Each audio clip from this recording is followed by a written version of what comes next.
J'ai une théorie, c'est que le bear market c'est comme le beer market, c'est qu'en fait quand c'est le bear market il n'y a pas de bière dans le frigo. Bonjour à tous, je vais faire une petite vidéo pour vous parler de NFT Paris.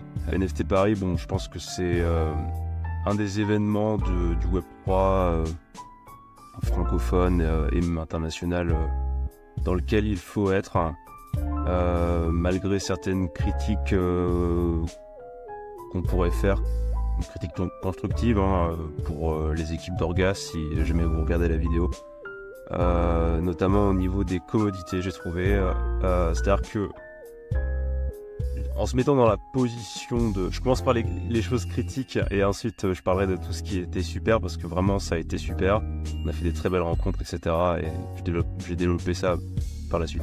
Bon, les billets sont assez chers, c'est pas forcément un problème que ce soit cher, c'est simplement le fait de ne pas avoir accès à certaines commodités de base, comme le vestiaire par exemple. Quand on arrive, en fait, en plus il pleuvait, il faisait un temps assez terrible, donc ne pas avoir de vestiaire, en fait, tous ces problèmes de commodité, du café gratuit, des choses assez basiques,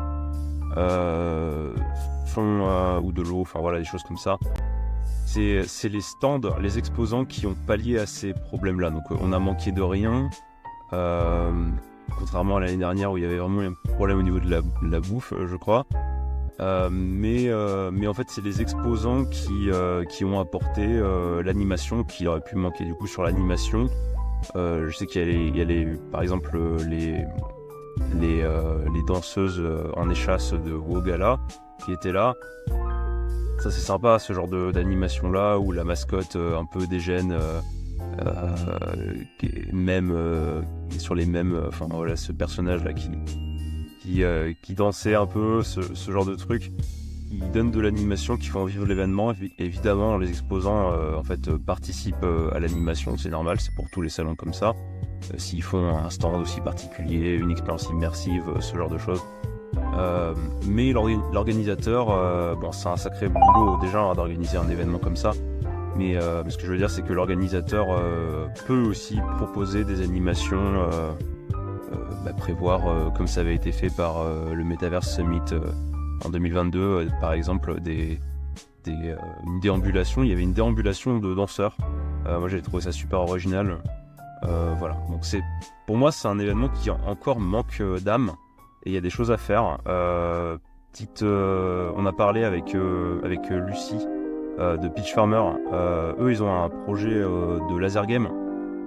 Donc ça, par exemple, ça pourrait être une super animation. Là, il y avait quelques trucs de sport, la Tesla, ce genre de choses. Bon, c'est bien, ça fait vivre, le truc, même si on comprend pas trop forcément pourquoi il y a une Tesla ici. Mais bon, j'ai pas cherché plus loin. Bon, bref.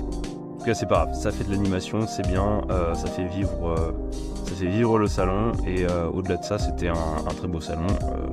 Et surtout, ce qui est vraiment super génial, c'est tous ces side events dans tous les sens. Un peu trop même, mais jamais trop en fait en réalité, parce que ça permet évidemment, on voudrait se multi-cloner comme dans Naruto, mais on peut pas le faire encore, sauf si on se réplique en IA un jour peut-être. Mais en tout cas voilà, c'est vraiment génial de retrouver des gens absolument passionnants à travers tous ces side events. Donc on n'a pas eu le temps de tout faire, puis on a préféré avec Eric de Rescue, on a préféré privilégier plutôt la qualité des interactions et le fait de rester peut-être plus longtemps, par exemple avec le Joker Club pour la soirée du vendredi soir, le groupe Partouche et les amis belges de Crypto Square. Plein de super rencontres. Franchement, c'est vraiment hyper effervescent. Et merci du coup quand même beaucoup à NFT Paris pour ce super bel événement qui au final donne la possibilité à tous ces side events d'émerger, Parce que s'il n'y avait pas NFT Paris, il n'y aurait pas tous ces side events qui gravitent autour. Parfois, c'est vrai qu'on a l'impression que les side events sont plus intéressants que NFT Paris en tant que tel. Mais bon, je pense que tout est intéressant et ça vaut le coup. En tout cas, ça vaut le coup. En termes d'expérience, ça vaut le coup. En termes de business, ça vaut le coup. En termes de rencontres et d'humains, ça vaut le coup. Voilà, et on passe à un excellent moment. C'est top. Franchement, si vous n'avez pas encore participé à ce type d'événement, c'est top, foncez. Moi, je pense simplement que NFT Paris, peut-être, manque encore un peu d'âme, même si on a plein de la communauté un peu des jeunes qui prend de la place autour, et ça, c'est très marrant. On allie le corpo et le voilà. De toute façon, il en faut pour tous les goûts, hein, donc on a du corpo, on a du dégène, on a du crypto bro. Moi personnellement, je préfère les événements comme NFT Biarritz, dans l'esprit en fait, dans la proximité qu'on peut avoir avec les gens, comme CryptoXR qui était vraiment une réussite, tant sur le plan du design des stands, de l'univers immersif qu'ils ont réussi à créer autour de l'espace, avec des structures gonflables, etc. Et des animations avec le Joker Club, le groupe Partouche, qui nous ont proposé une simulation, une simulation de VR, d'un jeu VR façon Futuroscope. C'était vraiment top. En plus, moi j'adore Futuroscope, hein, je suis de Poitiers, donc Futuroscope. Mais ouais, c'est NFT Biarritz, top of all. Et NFC par exemple, voilà, des événements comme ça, pour moi, ont une forte valeur ajoutée et surtout une âme que on retrouve pas forcément dans les side events, c'est autre chose, mais en tout cas dans l'événement principal, ça reste un peu trop industriel, corpo. Peut-être que c'est pas mal, hein, c'est peut-être, encore une fois, il en faut pour tout le monde, mais voilà, je pense que c'est, de mon point de vue, c'est plus intéressant, même en termes de business, de faire du business avec une atmosphère où on kiffe. On kiffe et on est bien, on est à l'aise, on est détendu.